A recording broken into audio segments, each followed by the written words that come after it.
Hey, I'm Juan Alanis. And I'm Anjelica Casares. And this is the Juan of Words podcast. You can find us on Apple Podcasts, Spotify, Stitcher, Google Podcasts, YouTube, and juanawords.com. If you like this episode, please leave us a comment or a review. We would really appreciate it. Thank you. Bye. Hey guys, Juan and Anjelica here, back for another episode. Thanks for returning. Thanks for being here. If this is not your first time, if it is your first time, welcome. And we'll hope you'll check out some of our previous episodes. But today, we're in the middle of July. This month seems like it's been dragging on forever, no? It has. Yeah. You have food on your face. Hold on. Grooming me. Yeah. The older you get, like the more you're like grooming me all the time. But That doesn't even sound right. Okay, go ahead. Okay, now you're making me think other stuff. But Yeah. that's not what I meant. I mean, you're always like taking stuff off my face. But anyway, today I told you earlier, I was like, maybe I was thinking that maybe we should have a conversation about networking. Mm-hmm. And I really wanted to have the conversation with you because I feel like that's one area that I've kind of struggled with over the years, like in terms of getting comfortable with like being like networking. And I feel like that's an area that comes kind of naturally to you. So, Okay. Like you said about me the other day, like you don't like to receive compliments. I think that's likewise sometimes when I tell you, so you're like, oh no, I'm not that good. So networking? Yeah, no. Like if I tell you, oh, like you're really good at networking, you're like, well, I do okay. Oh yeah. So I was like, before we started, I was like, the caveat that I had was like, okay, well, when we do that, don't do that. Don't do. Yeah. So, did you want to ask some questions, or you just want me to talk about it? Yeah. So I just wanted to like, well, first of all, like, what do you consider like networking? Because I think that's terminology that I think that a lot of times can be, people can have different interpretations of what that means. What networking means? Mm-hmm. There's several interpretations of networking. Networking, you can network to get friends. You can network to potential work. Network to get a job. Network. There's different levels of networking. Mm-hmm. And a lot of the times it can be just socializing. Mm-hmm. Who you're socializing with or who you're reaching out to. Networking sounds so I think it's scarier than when people make it out to be. Well, like you just went through like a list of like networking for work, networking for school, and everything. But I think at the end of the day, like I feel like there's a lot of commonalities no matter what kind of networking you're trying to do, that it basically boils down to like networking is just a big word for socializing. Yeah, like it's basically that's what it is, right? So, but when you think about networking in a business environment, like I remember, to me at first networking meant like, making sure I had my business card and making sure like it was almost like trying to give your business card to as many people as possible. Yeah. To try to get them to know who you are. Or then sometimes, I would see people that were trying to like embody their brand in a way. So, they wanted to have like a signature thing that was like theirs. The way they carried themselves or what they said or what it do you could be mean? like something like, they wore a certain color, or okay, they had like a little pin that was theirs all the time. They were very branding. So they were trying to, part of their thing was like, for networking for them, I think, was branding themselves. And branding themselves was branding themselves by physically like showing like a color or a brand I do remember that sometimes. And I feel like that's a little, no offense, but I feel like it is kind of a little bit of an old school way of networking in a way. I still remember some people wearing certain like colored socks so people can identify them out in a crowd and know who they are, or wearing maybe a certain color wig so people know exactly who they are, or like you said, like they had like a certain maybe like thing they did, like a little not like a gotcha like type of thing that they would do so they could be differentiated from the crowd. And I don't know. I don't know if that's old school. I mean, I still, like, for example, I don't remember who would wear the wigs, but I remember some people would wear them, but I don't remember that it was them. Or I remember sometimes we'd be at conferences and some people would wear like colored socks, but I don't remember who that was. I just know that some people, that's what they did. They did that as part of their branding, but that's branding. That's not necessarily social. But I think that's the so I think that branding and so networking in that way, I think, is, to me, the reason I say that it's like old school. I feel like it's old school because it's a mentality that you're like competing in a way with everybody else. Yeah. And I think like to like an advertisement, and like when you run an ad or you like when you see the billboards that say, "Do billboards work?" And yes, they just got your attention. Well, I mean, you're asking a question in general, but just because the billboard caught my attention because I was happened to be staring off to the right side on the road, does that mean that billboard is actually going to be effective? So to me, when I think about like networking, and like when I would think myself like, oh well, I need to go into the room and get as many business cards, and then give as many of my business cards away. That never worked for me. Then I felt like afterwards I was like, okay, well, I got a bunch of business cards, but it wasn't like just because I had 100 business cards didn't mean that I had like 100 prospects. Yeah. Because people were there for various reasons. So to me, what I found eventually that worked better was like getting a feel for who was in the room, and then trying to figure out like who I really wanted to talk to, that I thought, was somebody that, I could have like something in common with, or that, maybe they would be interested in the services that I was going to offer. So I think it was a little bit more targeted. But is that kind of what you do, or how is it that you would approach like networking? Like say when we used to do networking together, and we would go to like, maybe business events, and it was like looking at that. How did you do that? And was that different than how you just normally network with people when you're in like a social setting? I think sometimes it all depends. Like you said earlier, networking for this and networking for that, or networking to just socialize. But if you have a very specific agenda, then that's the approach. If it's work, then think of it work related. If it's to socialize to I don't know, to pick up friends, and think of it like that, then your mindset, you're gonna walk in thinking differently. So for us, for like conferences, I knew who we were not, and I don't want to say target because that sounds so like disingenuous, right? I think for us it was more, there were people that we wanted to meet in person, that we would see online, or we exchanged one or two emails, or we really wanted to get to know them.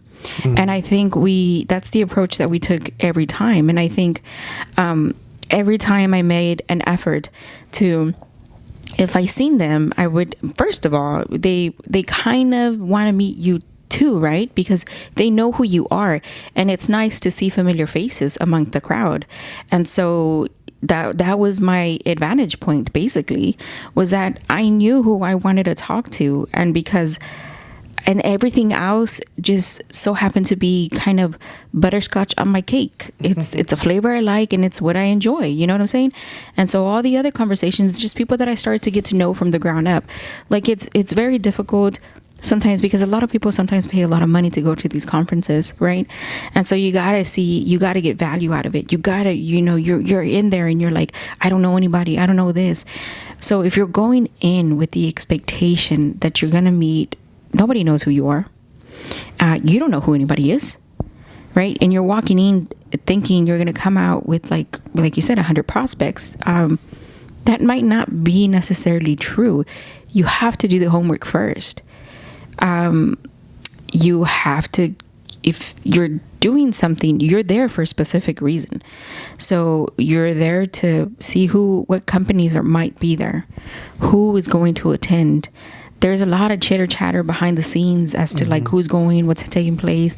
You go online, you're like, you're going to be there. Well, I'm going to be there too. We should like get together and have drinks, or we should get together and do this and stuff like that. Like there's a lot of back end things that happen, and they're intentional. And so that we always had the intention of walking in, talking, wanting to get to know certain specific people better, right? We wanted to get them to know them in person. We wanted to see their attributes, the kind of characteristics they had. Were we a good match? And as soon as we seen a click, because usually when you meet somebody and you know them behind the scenes, and you meet and you're like, hey, this person's pretty cool. Like, we can be like, yeah, we vibe.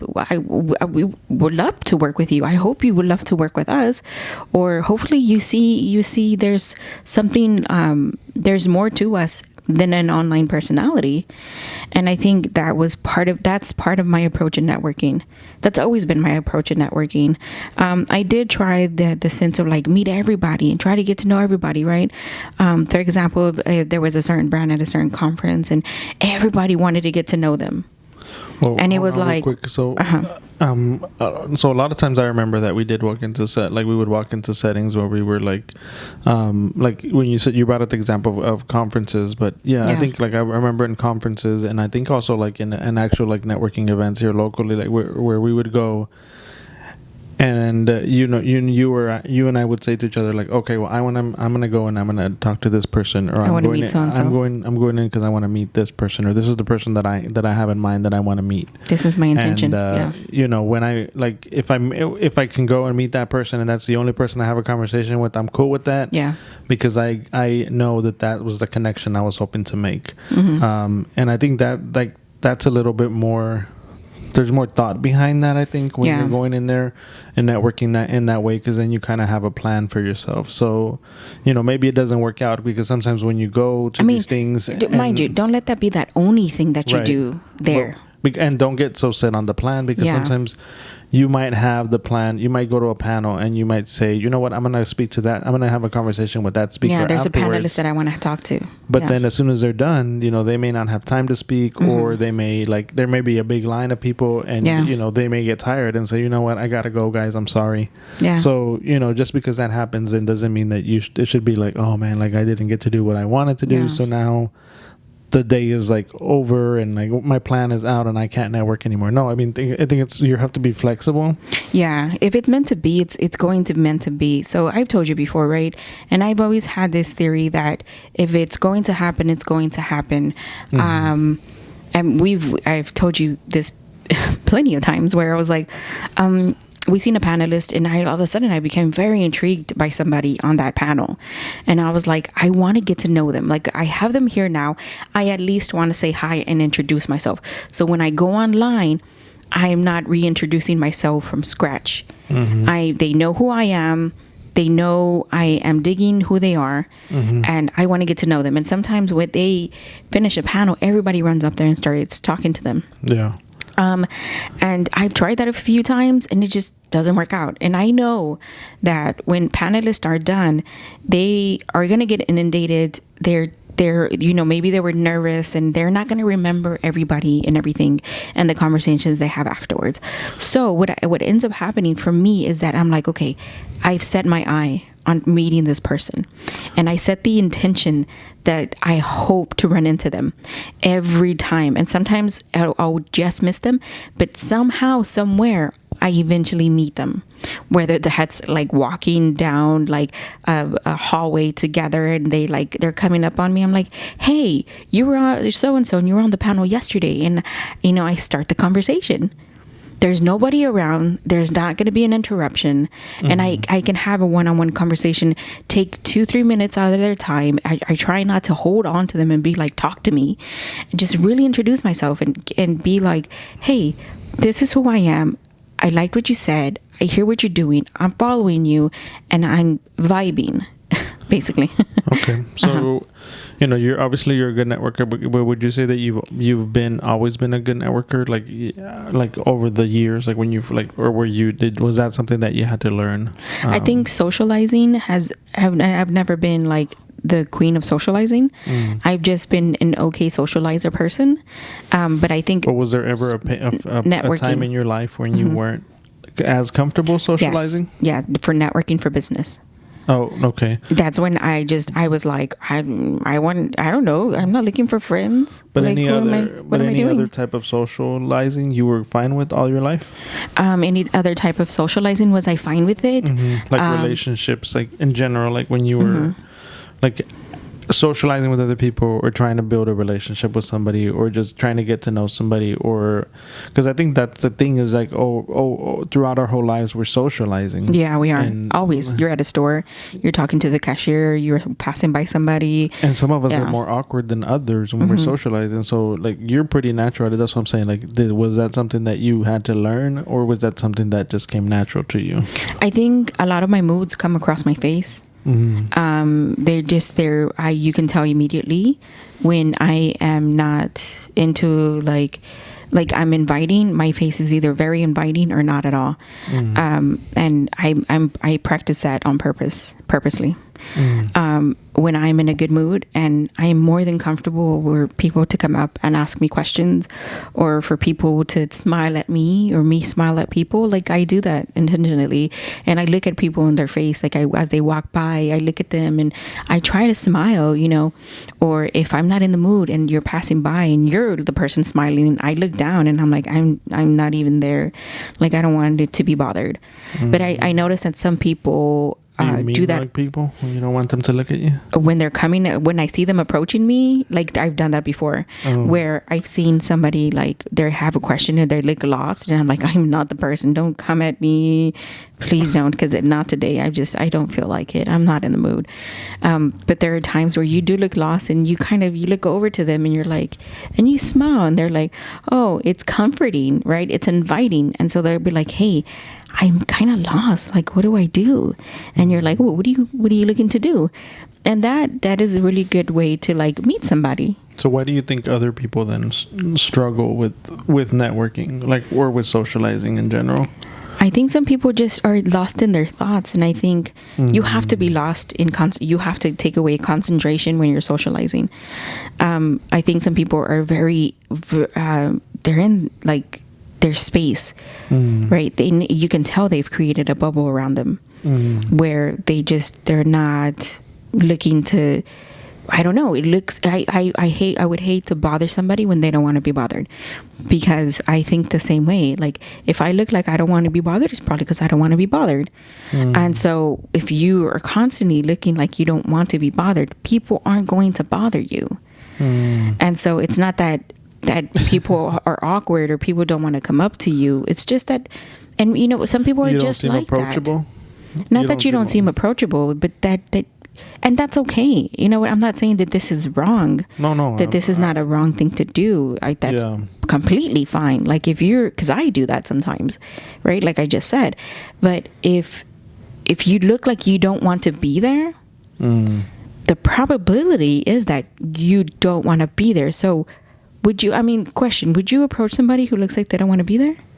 No, because you feel like it feels uncomfortable to both of you. It feels uncomfortable to like go and approach somebody when they don't look like that, which is, you know, given like, you know, like if somebody looks like, I've never seen somebody walk up to somebody else and be like, oh, you look like a bitch, I'm a bitch too, let's sit here and be bitches together.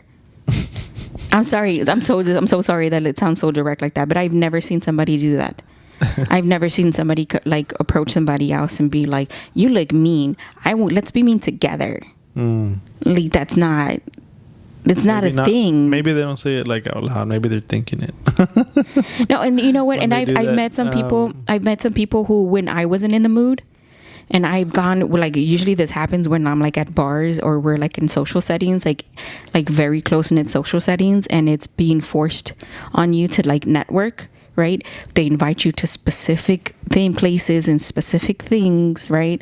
And you're there to socialize. That's the only thing you need to do, right? And we arrive, and there's times where I'm there and I'm like, I'm not feeling this right now. Like I'm in my own head and whatever. And so I'll take comfort. I'll look for a little nook somewhere. I'll go sit down, and then sometimes one or two people are over, like in a ways away, and I'll be like, if I don't want to look like I don't want to be here, And so I'll look at, somebody who looks silent and who looks in their bubble, and sometimes I'll break it. And talk about the atmosphere and be like, oh man, it's so hot, and not complain, but just be like, man, like I'm not feeling it, and usually they break out their bubble too, and they'll be like, yeah, I want to, I could really have a drink right now, and just if we're being forced to socialize, maybe we can socialize together, like maybe this is a thing, me and you, right? But again, you have to break that barrier. You have to find, like you said earlier, find a commonality, find something that where you're both not fitting in, and that's how you became best friends. I've always heard that, where people meet each other and they both of them were awkward, and they met each other. Out and they meet up and connect. They met up and they're like, oh, you're awkward, I'm awkward too. But okay, so like, what about like? You mentioned like different environments, like when you started business networking, that it was different, and that you were you felt like you had to learn something there. Yeah. But were there ever any networking situations where you felt uncomfortable at the beginning at having to network in that place or in a new situation? Yeah. I think that was the same question you asked me earlier. But what was the answer? That it was business networking. But why was that awkward? Why was it awkward? Yeah. Because that was the first time I've ever been pushed into that setting where people were just, it was just like, it was just fireworks. People were just like trying to talk to everybody, anybody, and people were just like, hey, just here and there, and what do you do, and what do you do, and what do you do, and what do you do? Everybody want to know what you did, and I'm like, I don't do anything.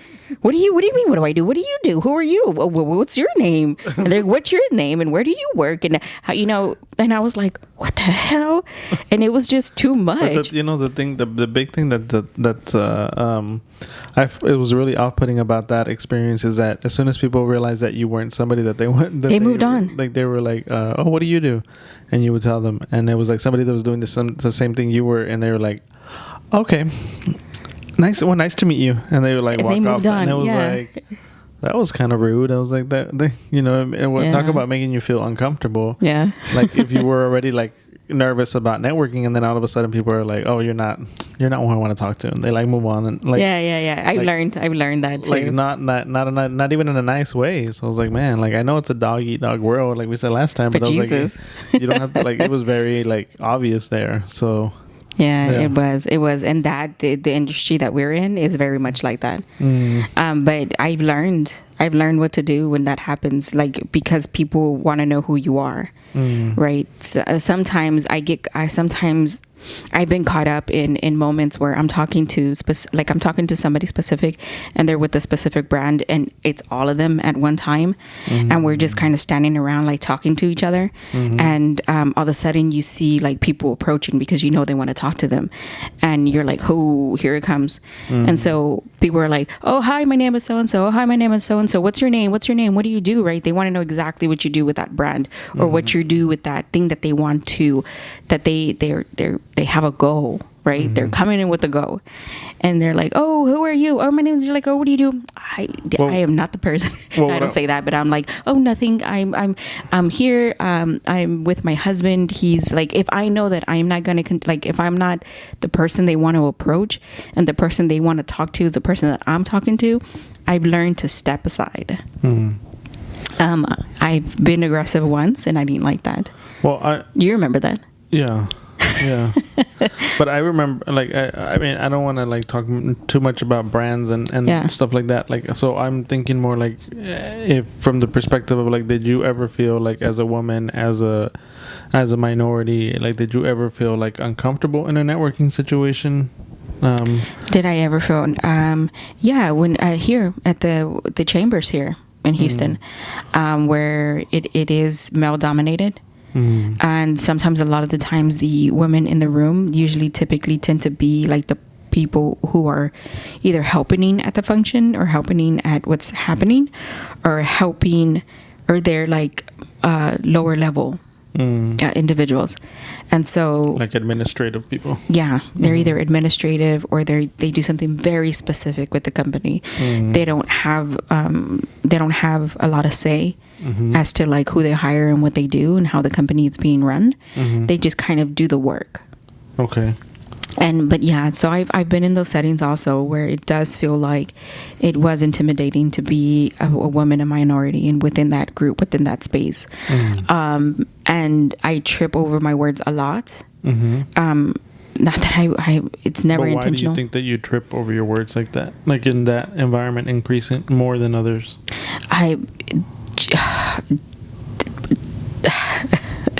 That testosterone in that room where people are just that confidence where they build their voice, or if you can tell immediately how the room is, the shift in the room. And this has happened several times where women would be talking and then a man would try to be funny and overtalk her by saying something funny, and the room would laugh. The whole room. And you're like, you just cut her off. Like, I can't remember what the hell she said because now I'm listening to you laughing, sounding like a lunatic. And when it comes to you to introduce yourself, you're like, please nobody cut me off. And so you're trying to talk as fast as you can, and you're holding yourself together, and that's what happens. You say gibberish. And but it is like that. It is like, I think that it's not the confidence, it's the security in myself and what I'm saying when I'm talking in a room full of an immense amount of people that you know what I'm saying. But if it was a bunch of type A women that were in the same room, do you think you would be nervous too, or do you think only because it was a male dominated room that you feel more uneasy about networking? I think women people don't believe this. Men especially don't believe this. Women listen. Women stop to listen. We hear the words that are coming out of your mouth. And it's just because of, I don't know. I think that's just, I'm happy that's a female trait, that we pick up on cues. We pick up on things. So you think that you wouldn't be uncomfortable if it was a bunch of women who were... I have felt uncomfortable. And with women? With a bunch of women, yeah. It was at the Texas Women's Conference. Okay. Why'd you feel uncomfortable there? Because everything was type A, like you said. Everything was very specific, every certain like thing, and okay, we're gonna give everybody only like 30 seconds to talk, or we're only gonna do this, or we're only gonna do that, or we're only gonna select a few people in the audience, and we are here only for the people up on the board or up on the panel. Nobody else can say anything else. And you're like, but I have a lot I want to contribute. And how do you contribute when they're being like, nope, you're here to listen and that's it? And I'm like, but I don't, okay. But do you think that maybe that's a personality thing? I don't know. Or do you think that other people were feeling the same way, that they were feeling like, maybe it's the corporate, like, setting it's the corporate thing. Corporate, like, it's like, no, we're here because you're here to listen to us, and that's exactly what you're gonna have to. That's oh well, you don't like it, move along, go to another panel. You don't think this is for you, and it is very much like that. And I'm like, hold on, like you're putting the panel based on the audience that's coming. I am your audience, and if I want to contribute to the conversation that your panelists are having amongst the people that they're supposed to be educating, here's the thing. Everybody wants to believe that the experts are up on the panelist, and they are. They typically are. They're still learning. Not and always, sometimes, but for the most part, yeah. Yeah.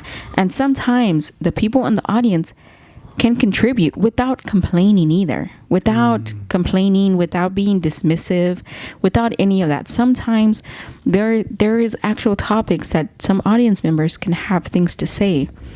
And that's where I felt like that. I've never been in a room where it's just business women. Well, the reason I asked you about minority earlier is because I was trying to see if you would get to that point, but I don't think maybe you're not thinking about it. Okay, go ahead. But like when you're the only minority in the room, like was that uncomfortable for you, like at the beginning? And how did you like come out of that if it was uncomfortable? Like how'd you get comfortable with it?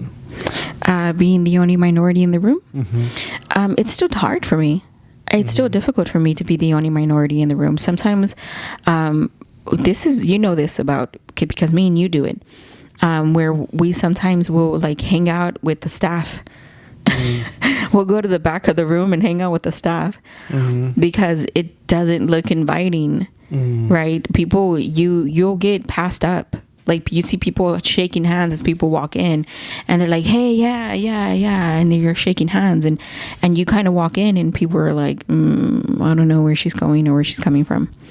Don't know who she is." So you feel like you don't get noticed, but do you think that that's like do you think that's like a complex that we have, like, or some that that you have as opposed to people, have you ever like, been really passed up for conversation? Yeah. So it's not my complex. It's not a complex that I have over myself. It's we get passed up a lot for conversation, and I understand. Like maybe I don't look like. Yes, I understand that maybe I don't look like your typical business person, and maybe I don't look like. I don't speak like your typical business person, and I don't have this wide range of vocabulary for me to sit there and spew out and make it sound like I'm, I don't know, smart or smarter than, or make me seem like whatever. I have to tell you, it's not your large vocabulary that makes you look smart. Sometimes it's common sense. Sometimes it's very basic things like that common sense. Like what? Like common sense. I don't know. But how do you explain common sense? But what would be an example of like common sense that you think would is like that your like your actions or your comment, something that you so did. When you have conversations about like strategy, sometimes I hear some professionals talk about nonsense, and I'm like, that makes no sense. Well, the thing is, like, when you does that talk make sense? about like yeah, like I think in a lot of industries, like you can get into a lot of lingo, and you can get into like you get mixed up. A lot of like, especially when there are a lot of layers, like it can be easy to like talk in circles. Yeah, we've been there. Yeah, so it's easy to talk in circles. So I think that, and I feel like that's becoming more and more, like there's more acceptance to where people are a little bit more, like, I guess you would say straight shooters. Yeah. Where they're more direct and they'll get to the point like more rapidly. I feel like there's like people are like, there's more of an acceptance for that. And I think as opposed to before, like people were very cautious about what they said before they would ever be so direct. But straight shooting isn't always a thing for me, that I have to understand why you're saying what you're saying. And so straight shooting, it sometimes misses the mark because you can just be talking out of your behind. For all I know, I don't know. But you've been here before, you've been in places before where they show data. Right? They show data and they put it up in the board and they're talking about the data and then you're looking at it and you're like, there's a lot of things missing from your data. Have you considered this? Have you considered that? What about the data for this? What about that? Oh, that's not what we're talking about. We're talking about this data right here. And you're like, I'm not even represented up on your data. Like, I'm not even there. Well, the thing about data is that it's very subjective. So you can make... Sometimes. I've heard, somebody said this once, and it's always stuck with me, that you can make data look however you want it to look. Sometimes. Because you can tell the story in the way that you want to tell the story. So to me, I feel like data is very subjective. So whenever like numbers are pulled up or people are talking about, I'm like, well, I'm already coming to the table skeptical, because I'm like, well, first of all, like, why are we talking about these numbers, and who did this study, and why did we do this study, and so I'm already coming like skeptical. Yeah. So because I know sometimes, like, that you can switch things around. Sometimes if the data is complete, like if I see the complete data, and you are telling me why if you're giving me the complete data, but you're talking about something very specific. And I can see why you're talking about that specifically, then I'm like, oh, okay, yeah. And but again, if you are an expert and you're up there and I have a question and you can't answer my question, but you're giving me the data based on whatever the expertise you're doing it on, and you can't answer my basic common sense question about where the data is missing, then I am like, I'm lost. Then I'm like, you're totally makes sense. Like you're smart, you're everything, but you're missing it. Okay. We're talking about networking. No, I know. Yeah. We got off a little track, Yeah. but I want to pull it back by going back to just some practical things that you would share, like for people that maybe are nervous or who are like think that they're not the best networker. Yeah. But maybe they're better than what they actually think, or they could do little things that could help. So what would be some of those things that you would recommend for people, like if they're uneasy about networking or their own networking skills? I think that I think reaching out to people individually, whether that be by email, text, excuse me, whether that be by email, text, or in the DMs, or whatever. I think slide into those DMs.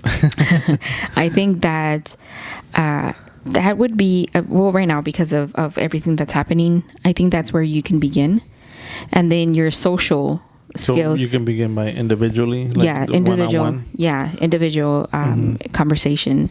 Maybe you met them, or maybe you see their stuff and you want to get to know them a little better. You hit them up directly, whether that's, like I said, through email or through their DM or wherever the space is at. And I always find that when you reach out to somebody directly, that it helps if you establish by trying to establish some kind of connection with them. So, sometimes it can be something like if you read something that they wrote, like, hey, I really enjoyed that piece that you wrote. Or if you know that they just had a baby, hey, congratulations on your daughter or son or whatever. So like, I feel like if you kind of start there, that's kind of a good thing, Yeah, it's a great starting point. But a simple, hey, how's it going? I've been following you for a while.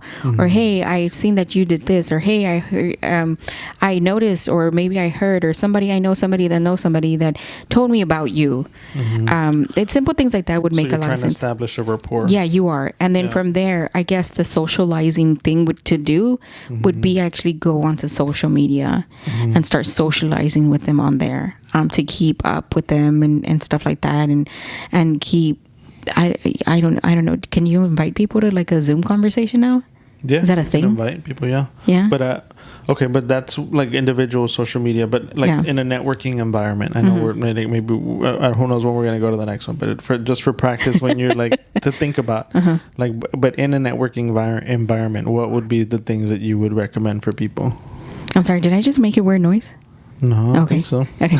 I was like, because I was holding air between my cheek and my my teeth, and I don't know. Okay. So anyway, what was the question? What would be the one thing? What? I said in a networking environment, though, like in an actual networking environment, what would you recommend to people if they're feeling nervous or they're not feeling that confident in their networking skills? Like, think about like a business networking event. You know what? One skill that I use all the time: go get a drink. Whether that's go get a water. No. Here, not to get drunk. You were gonna say no. Walk up to wherever the beverage area is at, and then go walk up there. That was my go-to for a while. No, you walk up there and you stand in line, and then you talk to the person in front of you or behind you. You either ask them like, "Hey, are you drinking?" Or what are you gonna get? Or did you already try one of their drinks? Or what do you recommend? Like, get comfortable there. Don't just walk. Like, if you're feeling uncomfortable and walking in cold turkey to a conversation it's already established and taking place, or saying hi while they're talking to somebody else, maybe not. But get comfortable with the people around you, because I'll almost guarantee you, if you meet somebody in the line to the food or to the drinks or something like that, or at the restroom, say there's a line in the restroom, you talk to the girl in front of you, the person behind you, right? If you make a small conversation, usually by the end of the night, they'll have already established a rapport. They'll be like, hey, yeah, you'll start waving at them like you were their friend the whole time, right? Because you're already connected to somebody, because I feel like if you're the first one to speak, like that's a good thing, because I feel like it's a lot of times the other person is just as nervous as you are. So if you were the one to say something, then you're inviting them already. Like, so they're like, so, and the other, like, so I think be the first one. If you can be the first one to say something, whatever it is, it can be whatever you think of. Like, it doesn't have to be like this grand thing that you say. Yeah. But along with that, I would like. I think it's kind of like dating a little way, because you can go and say something to somebody and they might blow you off, or they might not want to talk to you. and you can't take that personal. Because if you take that personal, then you move on. Yeah, you move and on. You have to like just don't. But now, I'm not saying don't be bothered by it. If you're bothered by it, it's okay, because a lot of people are bothered by being like blown off. Yeah. It's okay. You're bothered by it. It's a genuine feeling. Feel that. Put that in your pocket. Put it in your pocket for later. For later, so you can munch on it later and be like, that was a shitty move of that person. I'm never gonna talk to them ever again. No, I don't know what people do. That's what I used to do. I'd be like, I'm so mad. No, but seriously, if they blow you off, put it in your pocket, and then you be like, okay, I'll revisit that thought in a little while when I get home or wherever. Let me go ahead and introduce myself to somewhere else. Yeah. Don't let it make you stick there. Don't stay there with that feeling. Yeah. That was just one person. Mm-hmm. You move on. They could just be having a bad day. Maybe somebody else just blew them off, or like, who knows why they like blew you off. But I mean, I think it's like, but it's if you're nervous and then to experience that, it makes it worse, because then you're like, oh, like, well, shit, maybe they really don't, like, maybe I'm not worth like talking to, or maybe like people aren't interested in talking to me. It's never true. But I think that can easily be a thought that goes into your head. Like, I don't ever think that you're never worth talking to. I would hate to think that, But I think that's like the thought, like, that people can, so like, don't get discouraged just because somebody doesn't have time or doesn't engage with you. Yeah, the and first I know, time and it around. hurts more if it's somebody that you really wanted to talk to. Yeah. So I think that's a good tip. What else would you say, like, for like networking? What else would you say is a good thing? What about like on Zoom calls, like on Zoom and like online? Like, what would you think? I wouldn't know. I think on Zoom calls, I would do one-on-one Zooms. Like, if I wanted to have a start, like if I just wanted to get to know somebody, I'd be like, hey, can we jump on Zoom for about 5-10 minutes? I just want to introduce myself and get to know you. Hey, this is Anjelica. Welcome to the Juan of Words podcast. You can find us on Apple Podcasts, Spotify, Stitcher, Google Podcasts, YouTube, juanofwords.com. If you listen to an episode and you like what you hear, leave us a review or maybe a comment or two. We hope you enjoy this episode. All right, so we were talking about Zoom meetings. We were talking about Zoom meetings and like tips for that. But I think you're like, even at that, because the other day we were having a happy hour, and before you got here, we were kind of all like we were all socializing and talking, but it was a little bit like, it's Zoom, so it felt a little like awkward to be like drinking and being on Zoom and just sitting on the same spot. Because normally, if you're at a bar, you can get up and you move around, and like you can, like, you're not just sitting in front of a computer for like an X amount of time. And then when you came in, you just started like, hey, and then you were just very like casual. Oh, because they were my friends. I know, but even though they were our friends, like, I still felt awkward like being on a laptop with them. Because I was like, this is weird. Like, like normally we would be like, oh, is that drink good? Oh, that, like, and you can still ask those questions, but it's not the same. Yeah, it's not the same. They're not conversation starters the way they're on Zoom. Because you know how, like, when you're sitting down next to people, like you can be like, oh, was that drink good? And then the next person is like, oh yeah, I had that the other day, and so like, so there becomes this whole like side conversation about this drink. And you can't really do that on Zoom because it's like, it like interrupts. So it's like, everybody's like, I'm sorry, go ahead. No, go ahead. No, you go ahead. No, you go. And you can't really like have that same like interaction, because like the technology, even though it's good, still messes up. What I noticed on Zoom is that let people talk for a while. If you like, how when you're social settings, you kind of bounce off of each other and say certain things and and this and that and whatever. It doesn't work on Zoom. I think on Zoom you have to let individuals talk, like for a certain amount of time, right? So they can be understood completely, and everybody has their undivided attention. It's so difficult to compartmentalize that undivided attention when it's in settings of a Zoom call online. I can't do it. So for me, it was just, I had a story. I was like, I got to tell y'all what happened to me, and this is blah, blah, blah, blah, blah, whatever. And then stop talking, because I want to hear everybody else's story. I want to hear what else they've been up to, because I'm sure they've had like crazy, they have crazy stories, and it's been months that I haven't seen them, and I want to hear what they've been up to, and how they're dealing with the pandemic, and how they're dealing with like the whole social distancing, and maybe grocery shopping. Maybe they had an interesting story. Like, I want to get to know them more, and so you have to allow that time to be able to do that. And so when they take over, pun intended, when they take over the mic, they, you'll notice that people will just be like, just spew and be like, yeah, and this and that and whatever. Well, I think that, that's a good point, because I think, like, people want to make sure like that they're getting the point across. And I think it's the same thing that you were saying earlier about networking, when people are like, feel like they're rushed to have to introduce themselves, and they have to like say everything they want to say in like a minute or two. Time, and you're like, hi, I'm Juan Alanis, and I have this business, and I do this, and I do it, because you're trying to get it all in, and it's not like, so it can be the same thing on Zoom, that you're like you're trying to get everything out before somebody interrupts you. Yeah. Well, remember there's a bunch of classes on elevators, pitches. What? Oh my God.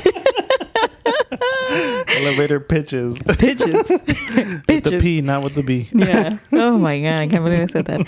Yeah, there's a whole classes on that, like where they teach you how to speak rapidly and say things in certain ways. Okay. And that's all fine and great and stuff. And if I'm in a room full of people and people want to get to know me, I noticed that a lot of people are bitching. Oh my God. A lot of people are pitching to them. And so they might forget yours, but they don't forget you when you have an individual conversation connection. I was going to say, a lot of people are doing that other thing too, but but no. I'm lost. I have no idea where you're going. No, because you said everybody's bitching. Oh, yeah. You said a lot of people are bitching. I was like, oh yeah, a lot of people are doing that too. But oh, okay. But no, those are good tips. And anything else that you would add, and any other tips that you would say just in general for networking? No, I would say just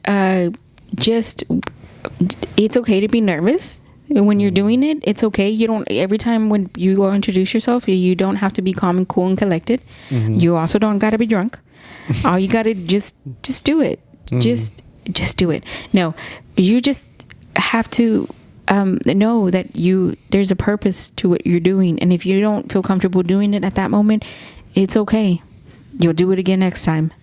And you just have to, try and, I'm glad that we had this conversation, because I feel like I didn't even say anything, and that's where I left it off. No, what I was trying to say, Juan, before you interrupt me, what I was trying to say was basically that it's not the be all end all of the world. Juan has done a very good job of socializing online. I just so happen to be a little bit better at it than him in person. That's it.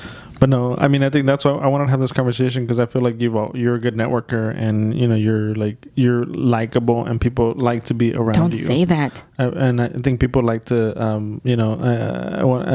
some people are like, oh yeah, we meet Juan and he's nice. And then what I want to do when you say that? And then all of a sudden we meet Anjelica, and they're like, oh, Anjelica's our friend. Juan can come along. you know what I want to do hearing you say that? What? I want to fart so people don't like me. I'm gonna be serious. That's how uncomfortable it makes me.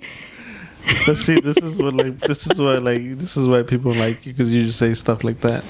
And I think people are like sometimes we're so like hesitant to say things like that I think when we hear somebody else say it, and we know it's like funny, and we know it's true, and then it's just like, oh, okay, like I can let my guard down with this person, like we can be silly together. Okay, so that's what I wanted to just talk about this networking thing, and I hope that people can get a few good takeaways from the conversation, and just in general, like I guess it's corny, but I guess it boils down to you can be yourself, right? Yeah, I get the best version of yourself is yourself. Anyways, but thanks for listening, guys. We appreciate you being here for another episode.